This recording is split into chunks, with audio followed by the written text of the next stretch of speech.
साथ खड़े हो गए, ये कोई बराबरी है? मैं तो चाहता हूं जो मुझे वहां दिखा वो हर जगह दिखे। आप यूपी में भी आकर हिंदुओं की बात करें, सिखों की बात करें, ईसाइयों की बात करें। आप सिर्फ मुसलमान करते हैं, वहां दिक्कत होती है। देखिए, पहले शादी होना चाहिए ना। जब शादी होगी तो औलाद होगी, तो जब शादी होने के बाद औलाद होगी तो नाम तय करेंगे। ये पूरा वीडियो है। वीडियो में आप देखेंगे किस तरीके से सुशांत सिन्हा ने ओवैसी की क्लास ली।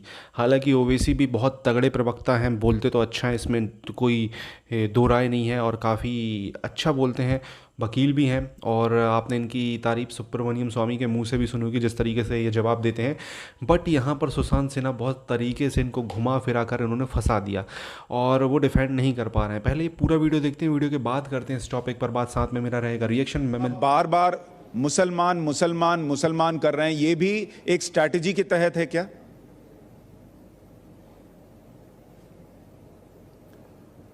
देखिए, एक बात आपको मैं समझाना चाहूँगा, और जो लोग आपका ये अजीमुशान प्रोग्राम देख रहे हैं उनको भी ये बात समझ में आ जाएगी कि यूपी में जितने समाज हैं उन तमाम समाज का एक नेता है, उनका पॉलिटिकल एम्पावरमेंट है, उनकी एक आवाज़ है। और अगर किसी समाज की कोई आवाज़ नहीं है, कोई उनका मुकाम नहीं है, कोई उनकी वोट की वैल्यू नहीं है, तो वो मुसलमान है नहीं। लेकिन आपकी कोशिश अच्छी बात है, लेकिन आपकी कोशिश सिर्फ मुसलमानों को उठाने पर केंद्रित क्यों है? क्योंकि सिर्फ आप मुसलमान हैं, आप इस देश के सांसद हैं ना, और आप संविधान की सबसे ज्यादा बात करते हैं। संविधान की जब बात करते हैं तो आपके लिए सब बराबर है, लेकिन आप सिर्फ मुसलमान को चुनते हैं, ऐसा क्यों है? ये बड़ी अच्छी बात कही आप। नहीं, आपका सवाल का जवाब ये है कि मेरी नज़र में सब मज़हब के मानने वाले एक हैं। मैं किसी मज़हब के ख़िलाफ़ था, ना कभी रहूँगा। आप संविधान का हवाला देते हैं तो संविधान में राइट टू इक्वालिटी एक फंडामेंटल राइट है, मगर इक्वालिटी की जब बात होती है तो सब्सटेंटिव इक्वालिटी की बात होती है। एक एम्पिरिकल डेटा है मुस्लिम सोशल एजुकेशनल बैकवर्डनेस का, उससे कोई इनकार नहीं कर सकता। मैं आज भी कह रहा हूं कि कभी भी आपका चैनल पे बिठा दीजिए, मुझे किसी के साथ जो मैं जो डेटा दे रहा हूं, फिगर दे रहा हूं, जो उसको नहीं मानता हम बता देंगे। भाई, सब्सटेंटिव इक्वालिटी कब पैदा होगी? 2019-20, 20-21, 22-23 में कितने घर मुसलमानों को सैंक्शन हुए, कितने मिले? एक भी नहीं मिला। कौन जिम्मेदार है इसका? अच्छा, फिर आप मुझसे सवाल ये कर सकते हैं कि भाई सपा जब 2017 में पावर में थी तो 62 मुस्लिम एमएलएस थे। इतने कमजोर एमएलएस थे कि मुजफ्फरनगर का इतना बड़ा कांड हुआ, 50,000 से ज्यादा पार्टीशन के बाद इतने लोग बेघर हो गए, महिलाओं का रेप हुआ, बर्बादी हुई, कोई आवाज नहीं उठा सकता। तो पॉलिटिकल लीडरशिप की जरूरत है, इंडिपेंडेंट लीडरशिप की जरूरत है। ओवैसी साहब, लेकिन तमाम मसाइल उठा सकेगी। सारी तकलीफ सिर्फ मुसलमानों के बीच नहीं है ना सर, तकलीफ तो हिंदुओं के बीच भी है, सिखों के बीच भी है, बाकियों के बीच भी है, ईसाइयों में भी है। आप सिर्फ उठाने की बात करते हैं मुसलमानों को। यह पूछ रहा हूं मैं आपसे, आप ऐसा क्यों करते हैं? आप सबकी बात क्यों नहीं करते? भारतीयों की बात क्यों नहीं करते? गरीब की बात क्यों करते हैं? मजलूम की बात क्यों करते हैं? आप उसमें धर्म क्यों देखते हैं? शाबाश। इसलिए धर्म देखता हूं क्योंकि भारत में जो डेटा निकलता है वो ये बताता है मुझे और आपको, और जब डेटा हम पढ़ते हैं तो खून के आंसू भी नहीं निकलते। आजकल हम कहां कह रहे हैं? हम ये कह रहे हैं कि इंसाफ किससे होगा? जालिम से इंसाफ होगा या मजलूम से इंसाफ होगा? इंसाफ तो मजलूम से होना चाहिए ना। अब आप बताइए कि अगर मुजफ्फरनगर के राइट्स में 77 केसेस सरकार वापस ले लेती है, कितने मुसलमानों के केसेस वापस लिया बताइए आपने? तो अगर मुसलमानों तो पूछ रहे हैं, नहीं, तो मुसलमानों के केस तो वापस नहीं कर होंगे, रहे हैं। मुसलमानों के केस वापस नहीं होंगे तो आप आकर गैंगस्टर को टिकट देंगे, आप गैंगस्टर को पार्टी में शामिल करेंगे और कहेंगे कि चलो हम तुम्हारे साथ खड़े हो गए। ये कोई बराबरी है? मुख्यमंत्री योगी आदित्यनाथ ने अपने खिलाफ केस वापस ले लिया, न्याय मिल रहा है। प्रोसिक्यूशन करने की इजाजत नहीं देते, न्याय मिल रहा है।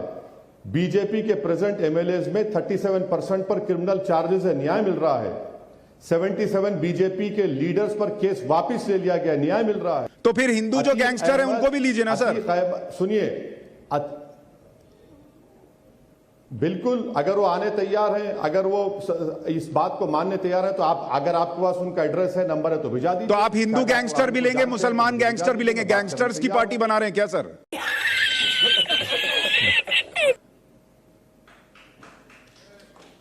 उत्तर प्रदेश में 37% एमएलए उनको गैंगस्टर बोलेंगे आप?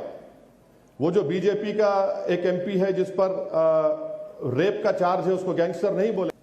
आप मेरे साथ मोटरसाइकिल पे फिरे, आप किसी और चैनल में काम कर रहे थे उस वक्त, तो आपको कई हमारे मेन नॉन मुस्लिम लोगों से आपकी मुलाकात हुई, आप भूल गए? नहीं, मैं बिल्कुल नहीं भूला। मैं तो चाहता हूं जो मुझे वहां दिखा वो हर जगह दिखे। आप यूपी में भी आकर हिंदुओं की बात करें, सिखों की बात करें, ईसाइयों की बात करें। आप सिर्फ मुसलमान मुसलमान करते हैं, वहां दिक्कत होती है। आप कहते हैं मस्जिद शहीद हो गई। मस्जिद शहीद होना आपका मुद्दा है या मुसलमानों को एजुकेशन मिलना मुद्दा है? देखिए आपको या तो आपको एमनीसिया हो चुका है, या फिर आपको, मैं समझ रहा हूं कि ज़ईफ़ी जल्दी आ गई आपको, या आप नौजवान आदमी इतना जल्दी क्यों भूल रहे हैं आप?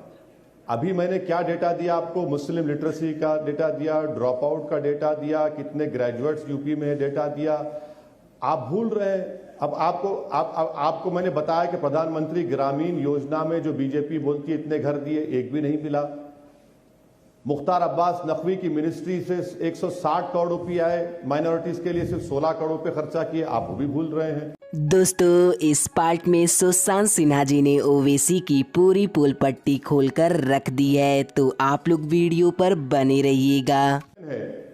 वो तो योगी आदित्यनाथ सरकार के बड़े करीब है, उनसे पूछ लीजिए बाराबंकी में मस्जिद शहीद हुई नहीं हुई, क्या वो हाईकोर्ट में केस डाले नहीं डाले, पूछ लीजिए उनसे आप। मैं तो आपको सब बातें कर रहा हूं ना, मैं कहां आपको सिर्फ ये बात कर रहा हूं, मैं तो आपको टोटल बात कर रहा हूं। लेकिन ये टोटल बात करते करते सर, जब आप मंच पर चढ़ते हैं, मैं वही तो कह रहा हूं, आपने मेरी एमनीजिया का जिक्र किया। लोगों को लगता है जो लोग आपको हैदराबाद में जाकर देखेंगे सर काम करते हुए, ओवैसी के ऐसा लगता है कि दो रूप हैं, आपके भी आपके भाई के भी। आप लोग मंच पर चढ़ते हैं तो ऐसा लगता है कि सिर्फ मुसलमान की बात करते हैं और कुछ सोचते नहीं है, लेकिन जब काम करने आते हैं तो हिंदू मुसलमान दोनों का काम करते हैं। तो ये मान लीजिए कि आप मंच पर जो है वो मुसलमानों के वोट के लिए चढ़ते हैं, फिर नीचे जाते हैं तो भाई काम जो करना है वो कर लेते हैं। दो चेहरे हैं क्या आपके? सौरभ साहब बेहद शुक्रिया। कम से कम आप एक बात तो मेरी मान लिए, दूसरी बात भी मान लेंगे इंशाल्लाह, फिक्र मत करिए। जब एक बात आप मान लिए हैं तो दूसरी बात भी मान लेंगे, आप फिक्र मत करिए। जो जिस तरह हम हैदराबाद में काम करके लोगों का दिल जीतते आए हैं और जीत रहे हैं अल्हम्दुलिल्लाह, इसी तरह उत्तर प्रदेश में भी काम करेंगे और सबका दिल जीतेंगे। अच्छा, थोड़ी एमनीजिया मैं भी आपकी दूर करूं, मेरा नाम सुशांत है।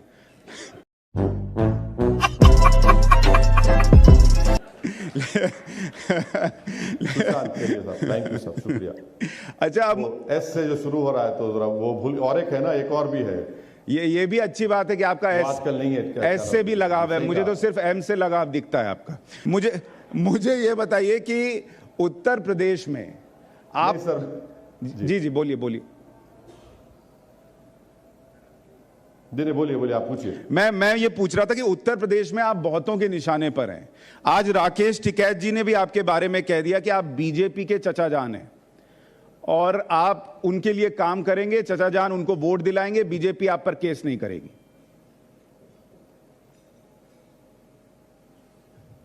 अभी इतना बड़ा झूठ है, इतना झूठ बोलता है आदमी है।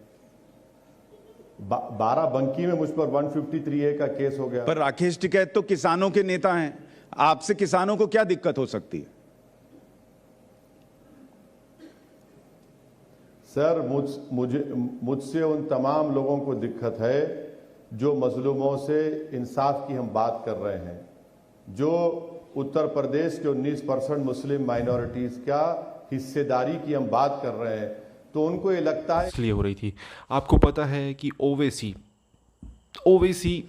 की पार्टी में ज़्यादातर जो इनकी पार्टी का नेम ही है वो केवल मुसलमानों के लिए वो पार्टी है।